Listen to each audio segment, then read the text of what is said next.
ठाणे महानगरपालिकेनं गुपचूप पद्धतीनं शहर विकास आराखडा जाहीर केल्याच्या निषेधार्थ ठाणे काँग्रेसनं आज ठाणे महापालिका मुख्यालयासमोर तीव्र निदर्शनं केली। ठाणे काँग्रेसचे अध्यक्ष ॲडव्होकेट विक्रांत चव्हाण यांच्या नेतृत्वाखाली ही निदर्शनं करण्यात आली। ठाणे शहर जिल्हा काँग्रेसचे पदाधिकारी, कार्यकर्ते तसंच महिला वर्ग मोठ्या संख्येने या निदर्शन आंदोलनात सहभागी झाले होते। महापालिका प्रशासनाने विकास आराखडा गुप्त ठेवून नागरिकांना विश्वासात न घेता जाहीर केल्याचा आरोप ठाणे काँग्रेसने केलाय। यावेळी ठाणे काँग्रेसच्या वतीने महापालिका प्रशासन आणि युती सरकार विरोधात जोरदार घोषणाबाजी करण्यात आली। विक्रांत चव्हाण यांनी महापालिकेवर टीका करताना ठाणे महापालिकेने शहराच्या विकासावर महत्त्वाचे निर्णय घेतले असून त्याबाबत नागरिकांना कोणतीही माहिती दिली नसल्यामुळे विकास आराखड्याबाबत सर्वसामान्य नागरिकांमध्ये नाराजी असल्याचं सांगितलं। काँग्रेसने या मुद्द्यावर आक्रमक भूमिका घेतली असून प्रशासनाने त्वरित खुलासा करावा अशी मागणी देखील यावेळी करण्यात आली। ठाणेकरांना जाऊ द्या, तुम्हाला स्वतःला माहिती नाही, तुम्ही पत्रकार आहात, हे ठाणे विकायला काढलेलं आहे। या मुख्यमंत्र्यांचं हे ठाणे आहे एकीकडे म्हणतात आणि ठाणे विकायला काढलेलं आहे। दोन दिवस कचरा घनकचरा उचलला जात नाही, लोक बेजार आहेत, वाहतूक कोंडी होत आहे, वाहतूक व्यवस्था नाही, पाण्याची व्यवस्था नाही, घनकचरा व्यवस्था नाही, वीज 8-8 तास जाते आणि अशामध्ये जुना आराखडा या ठिकाणी 2003 साली मंजूर झालेला असताना तो राबवलेला गेलेला नाही।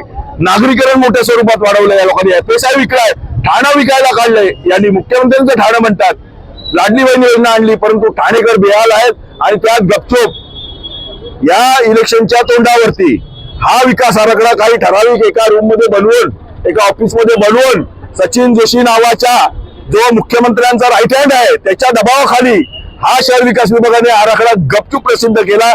बिल्डर लोकांसाठी या ठिकाणी सुखसुविधा केलेल्या आहेत, ठाणेकर जनतेसाठी सुविधा नाहीत, शौचालय गोरगरिबांसाठी नाहीत, महिलांना रस्त्यावरती शौचालय नाहीत, गार्डन नाहीत, प्लेग्राऊंड नाहीत मुलांना खेळायला। या ठिकाणी अजिबात जो वाढतं नागरीकरण आहे सुधारित आराखडा, मोठे मुंगेरी लाल के सपने दाखवले, तिकडनं मेट्रो काढणार, तिकडनं मेट्रो काढणार आहे, तर मेट्रोचा बोजवारा उडलेला आहे, इकडनं ब्रिज करणार, तिकडनं ब्रिज करणार, सगळी वाहतूक कोंडी आहे। बघा या ठिकाणी प्रचंड वाहतूक कोंडी आहे, पार्किंगला जागा नाही, ठाणे स्टेशनवर गर्दी आहे, कचऱ्याचं निर्मूलन नाही, पाणी नाही, ट्रान्सपोर्ट नाही, वाहतूक कोंडी नाही आणि हा विकास आराखडा गपचूप काढण्यामागचं कारण काय? हा विकास आराखडा खडा महासभेसमोर आला पाहिजे। लोकप्रतिनिधी महापालिका बरखास्त करून, या मुख्यमंत्र्यांनी महापालिका बरखास्ती करून 27 महापालिका यांनी खिशात ठेवलेल्या आहेत। सगळीकडून भ्रष्टाचार, काल परवा टेंडर काढतात, आता या ठाणे महानगरपालिकेत जवळजवळ 6000 कोटीची निधी आणली, निधी गेली कुठे? ठाणेचा विकास का होत नाही? गेले 25 वर्षांच्याकडे सत्ता आहे, 92 पासून सत्ता आहे, 2003 साली विकास आराखडा बनवला, त्याची अंमलबजावणी का नाही झाली याचं उत्तर ठाणेकरांच्या वतीने आम्ही मागतो या ठिकाणी। व हा विकास आराखडा गपचूप काढलेला रद्द झाला पाहिजे आणि यांनी याला जनतेने न्याय विचारलं पाहिजे की आमच्या सुखसुविधांचं काय, आणि यांनी नाही रद्द केलं तर आम्ही 100% हायकोर्टात जाणार। महाराष्ट्रातील भगिनींना आधार देणारी राज्य शासनाची मुख्यमंत्री माझी लाडकी बहीण योजना। या योजनेअंतर्गत अल्प उत्पन्न गटातील 21 ते 65 वयोगटाच्या भगिनींना मिळणार दरमहा 1500 रुपयांची मदत। अर्ज करण्यासाठी 31 ऑगस्ट 2024 पर्यंत मुदतवाढ। कुटुंबाचं वार्षिक उत्पन्न 2.5 लाख रुपयांपेक्षा कमी असलेल्या महिला पात्र। कुटुंबाकडे पिवळं किंवा केशरी रेशन कार्ड असल्यास उत्पन्नाचा दाखला आवश्यक नाही। पांढरं रेशन कार्ड असेल किंवा रेशन कार्ड नसेल तर कुटुंबाचं वार्षिक उत्पन्न 2.5 लाखांपेक्षा कमी असल्याचा दाखला आवश्यक। योजनेसाठीचा ऑनलाईन अर्ज नारी शक्ती दूत ॲपवरून किंवा पोर्टलवर भरता येईल। ज्या भगिनींना ऑनलाईन अर्ज भरता येत नसेल त्यांच्यासाठी अंगणवाडी, ग्रामपंचायत, वॉर्ड ऑफिस, सेतू सुविधा केंद्रामध्ये किंवा आशाताई बचत गटाच्या CRP यांची मदत उपलब्ध। आता आपल्याला अभिमानाने म्हणता येईल, सुखी आणि सुरक्षित आहे माझी लाडकी बहीण।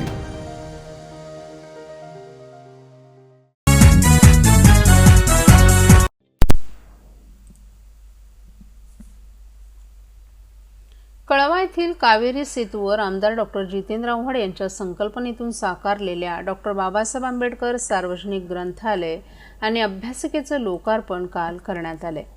कळवा येथे स्पर्धा परीक्षांची तयारी करणाऱ्या विद्यार्थ्यांसाठी कोणत्याही प्रकारची सुविधा नव्हती। ही बाब स्पर्धा परीक्षेचा अभ्यास करणाऱ्या एका विद्यार्थिनीने डॉक्टर जितेंद्र आव्हाड यांच्या निदर्शनास आणून दिली होती।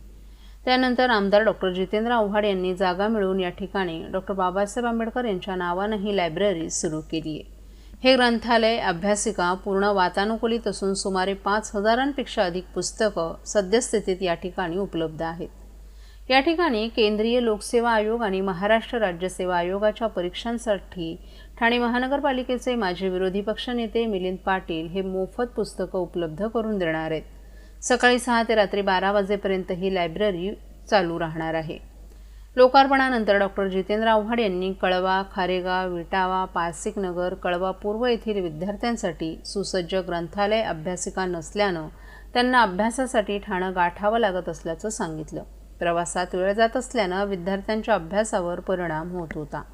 त्यामुळेच आपण हे ग्रंथालय उभारलं आहे. या दुमजली वास्तूमध्ये शेकडो विषयांवरील हजारो पुस्तकं असून UPSC MPSCची पुस्तकंही येथे उपलब्ध आहेत. तसंच याच ठिकाणी रतन टाटा लायब्ररी देखील लवकरच सुरू करण्यात येणार असल्याचंही त्यांनी सांगितलं. यावेळी माजी विरोधी पक्षनेते मिलिंद पाटील, प्रमिळा केणी, राष्ट्रवादी काँग्रेस शरद पवार पक्षाचे जिल्हाध्यक्ष सुहास देसाई, कार्याध्यक्ष प्रकाश पाटील, युवक अध्यक्ष विक्रम खामकर, माजी नगरसेवक महेश साळवी, माजी नगरसेविका अपर्णा साळवी, प्रमिला केणी, वर्षा मोरे, मनीषा साळवी, आरती गायकवाड, माजी नगरसेवक सचिन म्हात्रे आदीही उपस्थित होते. महाराष्ट्र ही संतांची भूमी आहे. या संतांच्या अभंगाचा, त्यांनी दिलेल्या शिकवणीचा प्रसार व्हावा या उद्देशानं कळव्यात कावेरी सेतूसमोर वारकरी भवन उभारण्यात येणार आहे. या भवनामध्ये संत साहित्य, संतांचा जीवन प्रवास, संत साहित्य यांचा अभ्यास करण्यासाठी स्वतंत्र दालन असणार असल्याचंही आमदार डॉक्टर जितेंद्र आव्हाड यांनी सांगितलं. गरिबांची मुलं ज्यांच्या घरात लाईट नाही आहे, ज्यांच्या घरात अभ्यासाला जागा नाही, ते 24 तासातल्या कुठल्याही तासाला इथे बसून अभ्यास करू शकतात. अनेक MPSCचे पोरपोरी मला भेटली या नवरात्रीच्या काळामध्ये आणि लायब्ररीज लवकर सुरू करा अशी त्यांची मागणी होती आणि आज आम्ही लायब्ररी सुरू करतोय. त्याचबरोबर दिवंगत उद्योगपती रतन टाटा यांनी देखील यांच्या म्हणजे भारतरत्न रतन टाटा लायब्ररी आम्ही इथे सुरू करतोय आणि त्या लायब्ररीचा प्रचंड फायदा होतो. खास करून मला असं वाटतं की ह्या लायब्ररीत अभ्यास करून गरिबाघरच्या पोरांना किंवा जी पोरं अभ्यासापासून वंचित राहतात, केवळ परिस्थितीमुळे वंचित राहतात, त्यांच्यासाठी ही सोय सुविधा उपलब्ध केली आहे. मला वाटतं कळव्यातली दुसरी सार्वजनिक लायब्ररी आहे, पण तरी विद्यार्थ्यांच्या हितासाठी केलेली. आमचा याच्यात काहीच स्वतःचा स्वार्थ असा काही नाही आहे. ही वास्तू बांधली आहे ती लोकार्पण करण्यासाठी. लोकांनी याचा फायदा घ्यावा, विद्यार्थ्यांनी फायदा घ्यावा अशी माझी मनापासून आणि आमच्या सगळ्यांचीच इच्छा आहे. सर, हे फक्त विद्यार्थ्यांसाठी किंवा नागरिकांसाठी? आता सकाळच्या वेळेस आम्ही पेपर ठेवणार आहोत, नागरिक येतील, पेपर वाचतील, बसतील. इथे मोकळी जागा खूप आहे, त्यामुळे ज्येष्ठ नागरिक येतील, त्यांना बसायला जागा केली जाईल. म्हणजे एक वेगळं ज्याला म्हणतात ना, आजकाल टीव्हीमुळे जी वाचन संस्कृती खतम झाली आहे, त्या वाचन संस्कृतीला वाढ व्हावी यासाठी हे प्रयोजन आहे.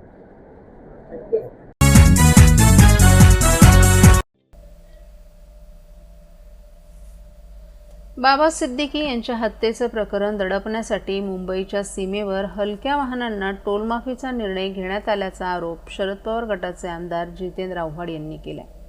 कळवा येथील डॉक्टर बाबासाहेब आंबेडकर वाचनालयाचं उद्घाटन काल जितेंद्र आव्हाड यांच्या हस्ते करण्यात आलं. त्यावेळी त्यांनी हा आरोप केला. टोलमाफी आधीच करायला हवी होती. निवडणुकीच्या तोंडावर हा निर्णय घेण्याची गरज होती का? आजच्या घडीला सरकारची आर्थिक स्थिती चांगली नाही. दर आठवड्याला सरकार 3,000 कोटी कर्ज काढत असल्याचा दावाही त्यांनी केला. टोलमाफी झाली याचा आम्हाला आनंद आहे. मुळात टोल वसुलीची मुदत कधीच संपली आहे. मग या टोल वसुलीची मुदत कोणी वाढवली होती, कोण हा खेळ का करत होते ते तपासणं गरजेचं असल्याचंही त्यांनी सांगितलं. लॉरेन्स बिश्नोई टोळीकडून जीवेठार मारण्याची धमकी दिली गेली आहे का असा सवालही त्यांना केला असता या गोष्टीवर न बोललेलं बरं असं सांगत, अक्षय शिंदेवर जर तुम्ही गोळी मारू शकता तर काही होऊ शकतं असंही त्यांनी म्हटलं आहे. पोलीस अधिकारी कारवाई करायला गेले की त्यांना वरून फोन येतात. काही ठिकाणी राजकीय पक्षांचे कार्यकर्ते पोलीस ठाणं चालवतात. मुळात सरकारचं सुरक्षेच्या बाबतीत गंभीर नसून महाराष्ट्राचा बिहार होतोय असा आरोपही आमदार आव्हाड यांनी केलाय. अवघ्या 1.5 ते 2 लाख रुपयांसाठी हत्या होत असतील तर काय बोलायचं. ही परिस्थिती पाहताच आम्हाला वाटतं की 7 नंतर घरात कोंडून घ्यावं. केवळ सत्ताधारी यांचे जीव सुरक्षित आहेत. मुंबईच्या सीमेवरील टोल माफियाच्या निर्णयानं 5,000 कोटींचा बोजा सरकारवर पडला आहे. विधानसभा निवडणुकीच्या आधी 20,000 कोटी रुपये सरकारला जमा करायचे. उद्या आम्ही जरी सत्तेत आलो तरी अशा प्रकाराने तिजोरी खाली असेल असंही त्यांनी सांगितलं. सर्वोच्च न्यायालय आणि न्यायमूर्ती चंद्रचूड यांच्याकडून खूप अपेक्षा होती. आता न्यायाची अपेक्षा कोणाकडून करायची असा सवालही आव्हाड यांनी यावेळी उपस्थित केला. पण सरकार जे सत्तेत असलेले ते नेते जर सुरक्षित नसतील तर मग बाकी विरोधी पक्षाच्या नेत्यांना सुरक्षेचा काय? आणि असं आहे की शेवटी हे सरकार गंभीरच नाही आहे. ज्या गांभीर्याने हे सगळं घ्यायला पाहिजे त्या गांभीर्याने ते घेतच नाही. धमकी आल्यानंतर त्याची चौकशी, त्याचा मागोवा हे सरकार कधी घेताना दिसतच नाही. त्याच्यामुळे मला तरी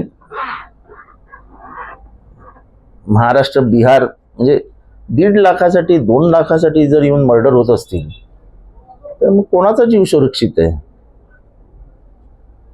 आम्ही तर रात्री बेरात्री पोलीस स्टेशनला जातो, रात्री बेरात्री फिरत असतो. म्हणजे आम्ही स्वतःला 7 वाजता कोंडून घ्यायला पाहिजे आता घरात. सर, विष्णू यांनी असं म्हटलंय की सलमान खानला जे कोणी मदत करतील त्यांना आम्ही सोडणार नाही, आणि त्या धमकीचं अजूनही सरकारने ज्या प्रकारे गांभीर्याने घेतलं पाहिजे ते घेतलेलं दिसत नाही. आता या सरकारबद्दल काय बोलावं हाच प्रश्न. त्यांचे जीव सुरक्षित आहेत ना, त्यांच्या मागे 40 गाड्या फिरतायत ना, मग बाकीचे मेले तर फरक काय पडतो? काल झाली अंत्ययात्रा, चांगले होते 5-50 हजार लोक, गेला बिचारा. आजपासून सरकारची जबाबदारी संपली.